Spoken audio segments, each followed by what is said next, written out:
Hello students, this is advocate Neeraj Gupta. इस video में हम डिस्कस करेंगे what is the difference between contingent contract and wagering.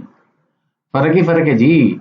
Common तो सिर्फ ये है कि ये दोनों किसी फ्यूचर इवेंट पर डिपेंड करते हैं, ये कॉमन है, एग्रीड। लेकिन कंटिंजेंट तो वैलिड कॉन्ट्रैक्ट है। यूजली कमर्शियल कॉन्ट्रैक्ट में कंटिंजेंसी होती है। जैसे मैंने कहा माल इंपोर्ट किया है, शिप आएगा तो सामान मिलेगा ना, तो कंटिंजेंट कॉन्ट्रैक्ट तो वैलिड कमर्शियल कॉन्ट्रैक्ट होता है। वेजरिंग तो बैटिंग, सट्टेबाजी, जुएबाजी होती है। ये तो बिल्कुल अलग अलग है।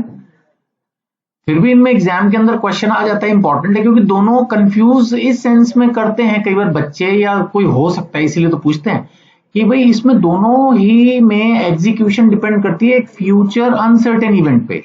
बस यही कॉमन है, बाकी तो बिल्कुल अलग ही है, दोनों बिल्कुल अलग है।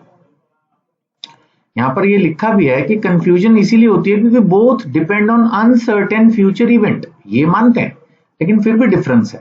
अब क्या डिफरेंसेस हैं?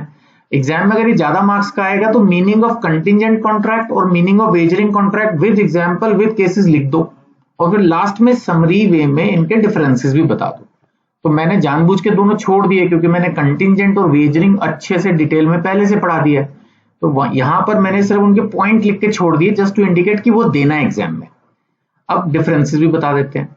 नेचर ऑफ इंटरेस्ट, जहां तक कंटिंजेंट का सवाल है तो पार्टीज चाहती हैं कि वो इवेंट होए आमतौर पर, जैसे गवर्नमेंट अप्रूवल के बाद जमीन मिलेगी, या इंपोर्टेड माल जब शिप से इंडिया में आ जाएगा तो मिलेगा, या जैसे था एक बच्चा एलएलबी पास हो जाएगा तो उसको लैपटॉप मिलेगा। तो यहाँ पर क्या इवेंट होने में पार्टीज का इंटरेस्ट है, बट वेजरिंग में कोई इंटरेस्ट नहीं है। बारिश होए ना होए इतना क्या फर्क पड़ता है, हमने तो एक सट्टा लगाया हुआ है, तो सट्टेबाजी में इतना कोई फर्क नहीं पड़ता। उस इवेंट में कोई रियल इंटरेस्ट नहीं होता, बस हारना जीतना तक ही होता है। वैसे भी एक जीतेगा तो एक हारेगा, वेजरिंग में तो यही होगा ना।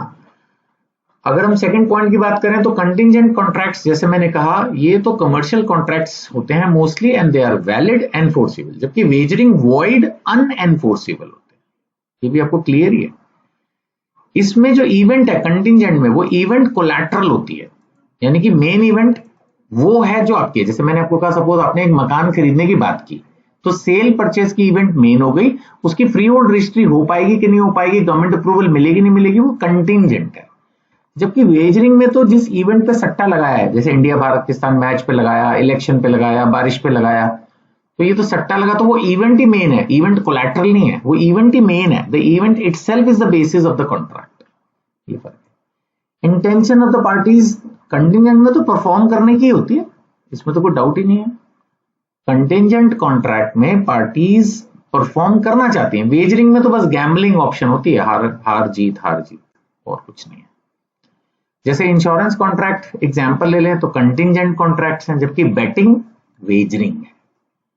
सो कंक्लूजन, ज्यादा लंबा जा ही नहीं सकते इस वीडियो में। Contingent contracts are valid because ये जेन्युइन इंटरेस्ट इसमें इन्वॉल्व होता है, जबकि वेजरिंग जो है दे आर वॉइड क्योंकि वो स्पेकुलेटिव और गैम्बलिंग नेचर के होते हैं।